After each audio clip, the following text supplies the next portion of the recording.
जहाँ की संस्कृति अलग है, जीवन शैली सादा है, पर फर्नीचर शाही होता है। जहाँ लकड़ी की अलमारियां सिर्फ चीजें रखने के लिए नहीं बल्कि धार्मिक प्रतीक होती है।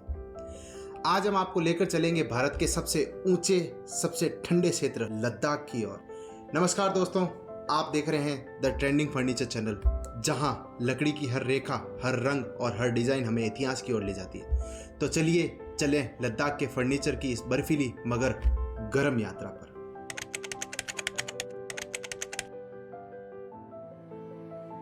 लद्दाख, जिसकी ऊंचाई 10,000 फीट से भी अधिक है, यहाँ सर्दियां 6 महीने रहती है और तापमान -30 डिग्री तक चला जाता है। यहाँ का फर्नीचर मौसम, धार्मिक विश्वास और स्थानिक संसाधनों के अनुसार विकसित हुआ है। यहाँ लकड़ी आसानी से नहीं मिलती, इसलिए फर्नीचर्स बहुत सोच समझकर और सीमित रूप में बनाया जाता है। हर पीस का उद्देश्य होता है तापमान को बनाए रखना और जगह की बचत और धार्मिक उपयोग।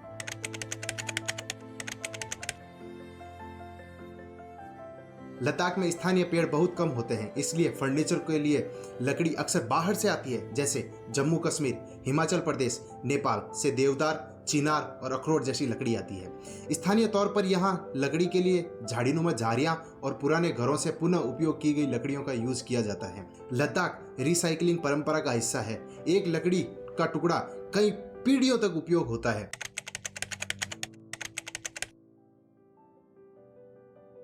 लद्दाख का पारंपरिक फर्नीचर मुख्य रूप से इस प्रकार है। पहला है थुंगचे।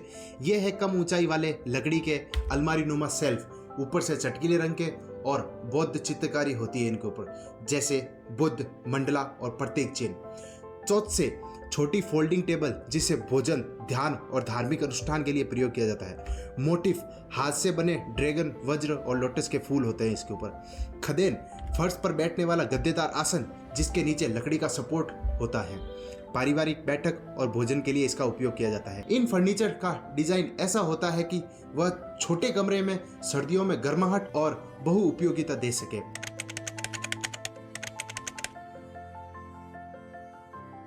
चित्रकारी और रंगों की कहानी। लद्दाखी फर्नीचर का सबसे खास पहलू है पेंटिंग और रंगों की चमक। चमकीला रंग जैसे लाल, पीला, नारंगी और नीला।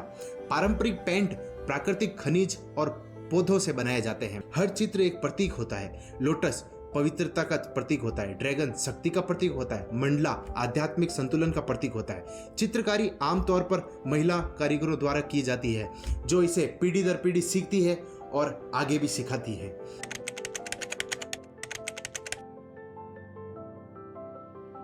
बौद्ध धर्म का प्रभाव। लद्दाख के फर्नीचर में धार्मिकता और भक्ति बसती है। हर घर में एक पूजा कक्ष, जिसे स्थानीय रूप में चोसखांग कहते हैं, इसमें रंग बिरंगे अलमारी, देवी देवताओं के स्टैचू रखने के लिए विशेष फर्नीचर होता है। मठों या गोपा में उपयोग होने वाला फर्नीचर बहुत विशेष होता है। लंबी बैठक टेबल, कम ऊंचाई वाली थ्रोन, पुस्तक रखने के लिए डेकोरेटिव ट्रे, ये सभी लकड़ी के बने होते हैं, जिन पर सुंदर धार्मिक चित्रकारी होती है।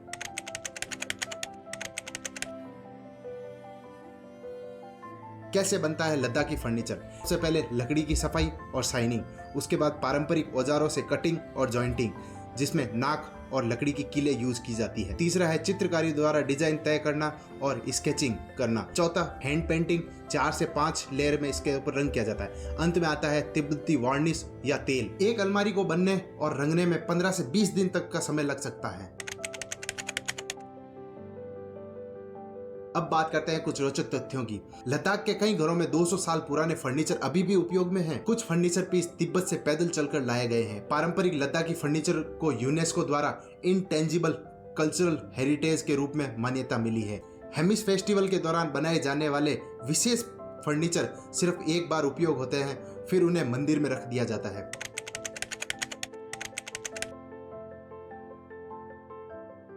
आधुनिक लद्दाख फर्नीचर का नया युग। अब लद्दाख का फर्नीचर केवल स्थानीय नहीं रहा है, विदेशों में इनकी मांग बढ़ रही है, विशेषकर जापान, जर्मनी और अमेरिका में। कुछ स्टार्टअप अब सस्टेनेबल फर्नीचर बनाने लगे हैं, जो पारंपरिक शैली में ही बनते हैं, लेकिन आधुनिक तकनीक और डिजाइन के साथ ही होम स्टे, बुटीक, होटल्स अब पारंपरिक लद्दाखी फर्नीचर का उपयोग कर रहे हैं टूरिज्म को आकर्षित करने के लिए।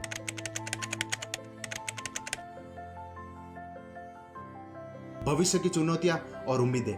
लकड़ी की सीमित उपलब्धता, युवा पीढ़ियों का पलायन और रुचि में कमी, लेकिन साथ ही